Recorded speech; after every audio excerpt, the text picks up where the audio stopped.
नमस्कार। डीएलएड द्वितीय वर्ष, इससे हमारा हिंदी भाषा शिक्षण और प्रवीणता, जिसके अंतर्गत के आज हम लोग बात करेंगे लिखित भाषा के तत्वों की। लिखित भाषा के तत्वों के बारे में सामान्य जानकारी हम लोग प्राप्त कर चुके हैं।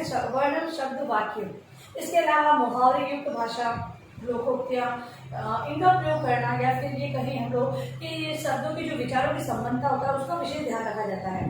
ठीक है, तो अब इन चीजों के बारे में हम लोग जानकारी प्राप्त कर चुके हैं। आज हम लोग मूल जो तत्व होते हैं जिनसे मिलकर भाषा, लिखित भाषा की विकास किया गया है, लिखित भाषा की रचना की गई है, उसके बारे में हम लोग जानकारी प्राप्त करेंगे। तो तत्वों में तो सबसे पहले हम लोग लिपि की बात करेंगे कि लिपि, जो लिखित चिन्ह है, ठीक है, जो मूल ध्वनियां हैं, चिन्ह है, उनको लिपिबद्ध करना बहुत ही जरूरी है।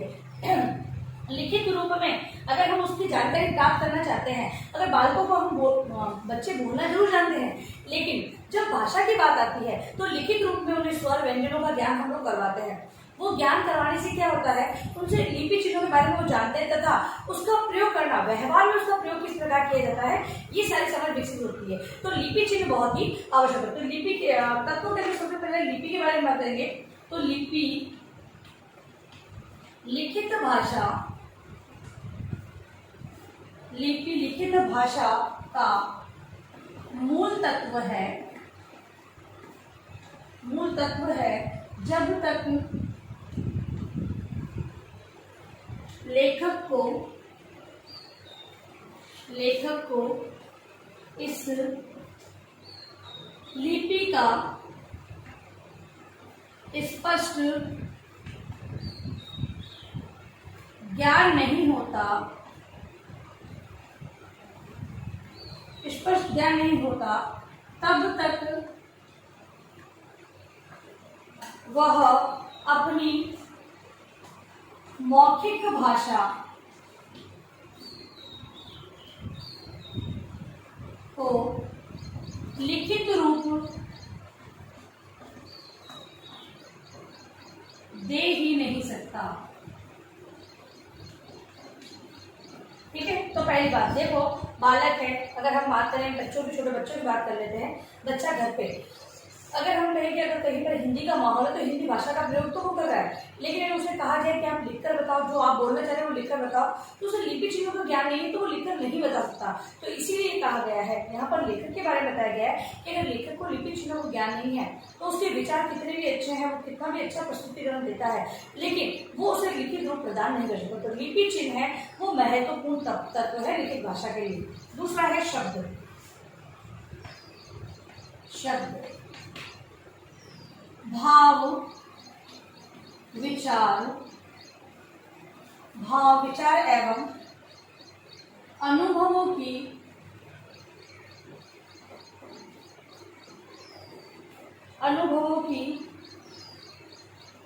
अभिव्यक्ति के लिए उपयुक्त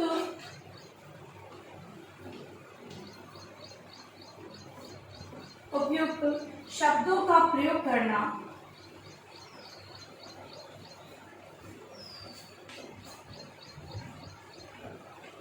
आवश्यक है। उपयुक्त शब्दों का प्रयोग करना आवश्यक है। अतः लेखक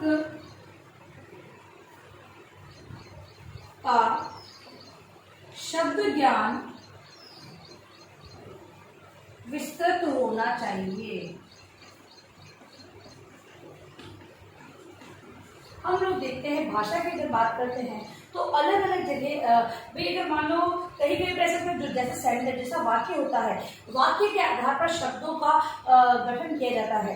मतलब कौन से शब्दों का चयन किस आधार पर, मतलब कि कहीं पर तुकबंदी को देखा जाता है, कहीं पर शब्दों और वाक्यों की जो कहीं पर जटिलता होती है उसको सरल करने के प्रकार से देखा जाता है। तो अलग अलग प्रकार से शब्दों की रचना, जो वाक्य रचना होती है, उसके अंदर शब्दों को एक माला में पिरोया जाता है। तो इस प्रकार से जो शब्द होते हैं वो व्यक्ति के विचार, भाव और अनुभव या अभिव्यक्ति के लिए बहुत ही आवश्यक है।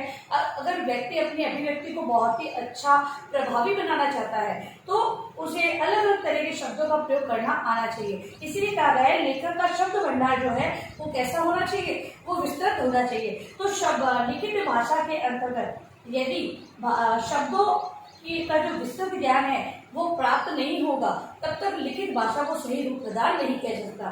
तो ये महत्वपूर्ण तत्व माना गया है। फिर है वाक्य। तीसरा है वाक्य। अभिव्यक्ति की इकाई वाक्य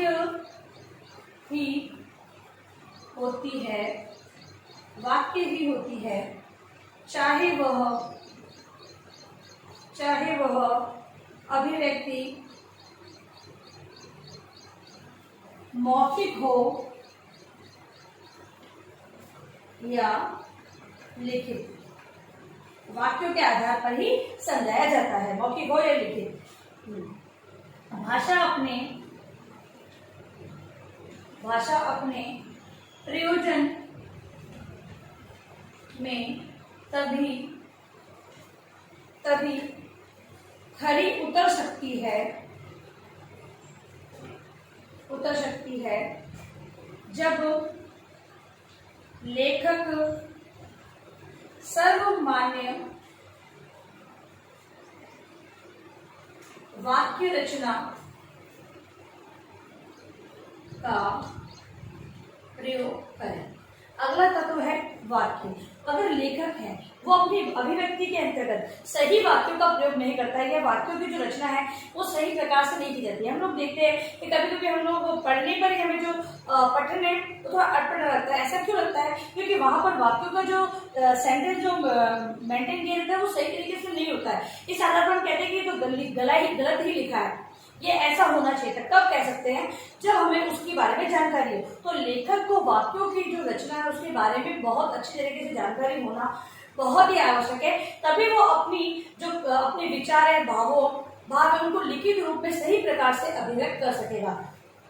अब है विचारों की सुसंबद्धता।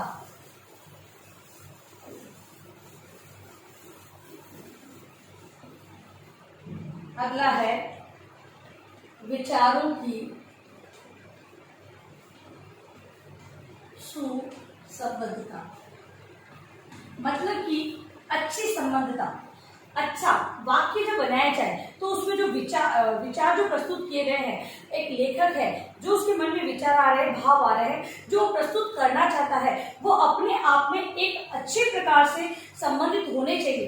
अन्यथा जो पाठक है उसे वो विषय उसको समझ में नहीं आएगी और जो लेखक है उसका जो लिखित कार्य जो किया गया है वो सही प्रकार से नहीं हुआ। इस हेतु विचारों की सुसंबद्धता होना बहुत ही आवश्यक है।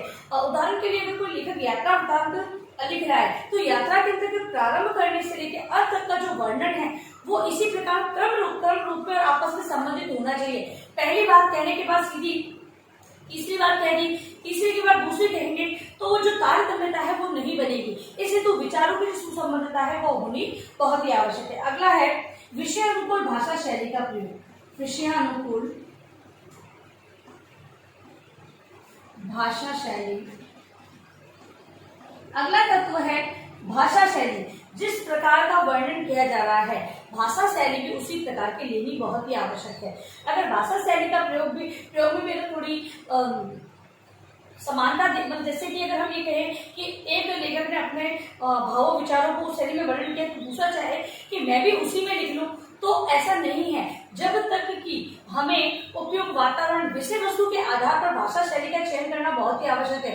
अगर हम लोग निबंध को कविता के आधार कविता मानकर लिख देंगे तो क्या हम लिख सकते हैं? जो भाषा शैली कविता की है वो निबंध के प्रयोग में नहीं लाई जा सकती।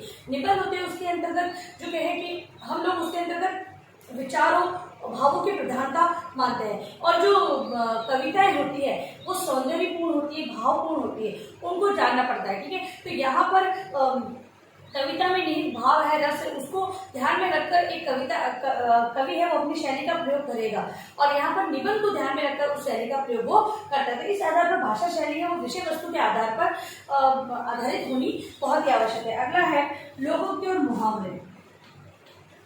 लोकोक्ति और मुहावरे एक जो लेखक है वो अपनी भाषा के अंदर विभिन्न प्रकार के लोकोक्तियां और मुहावरों का प्रयोग, मुहावरेदार भाषा का प्रयोग करते हुए अपनी जो विषय वस्तु उसको बहुत ही अच्छी तरीके से प्रदर्शित कर सकता है, प्रस्तुत कर सकता है। इसीलिए जो भाषा के लिखित भाषा के तत्व है उसके अंदर मुहावरेदार भाषा और लोकोक्ति का प्रयोग माना गया है। फिर है राष्ट्रीय सुंदर लेख। तो सुंदर लेख भाई, जो आजकल जो किताबें छप रही है वो तो कंप्यूटराइज किताब है, या फिर ये कहें कि जो टन की व्यवस्था होती है उसमें टाइपिस्ट वगैरह टाइप करके फिर, तो यहाँ पर सुंदर लेख की क्या बात की गई है। लेखक तो केवल अपने अनुसार लिखेगा और फिर टाइप होगा, तो लेखक को पहले तो पेंसिल या पेन से लिखना होगा तभी उसको टाइप करवाया जाएगा। जब अगर लेखक के सुंदर लेखों से उसका लेखन कार्य सुंदर नहीं होगा तो जो टाइप करने वाला है वो भी वहां पर गलती कर सकता है। इसलिए सुंदर लेखन की बात कही गई है कि लिखित भाषा में जो भी चीजें व्यक्त की जाए वो सुंदर होनी चाहिए, सुंदर लेख के आधार पर होनी चाहिए। तो इस आधार पर इन तत्वों की विवेचना जो आज हमने की है, तत्वों को जो हमने समझा है उसी को आप गृह कार्य में लिखकर लाएंगे। आपका गृह कार्य प्रश्न आज का है लिखित भाषा के तत्वों का वर्णन करें। लिखित भाषा के तत्वों का वर्णन आपको अपनी उत्तर पुस्तिका में करना है और अंत में इस महामारी के दौर में कम से कम आवश्यक कार्य होने पर आप बाहर निकले। बाहर निकलते 3 बातों का विशेष ध्यान रखिए, मास्क लगाएं, सोशल डिस्टेंस बनाएं और हाथों को बार-बार सैनिटाइज करते हैं। सुरक्षित रहे, सभी का ध्यान रखें। धन्यवाद।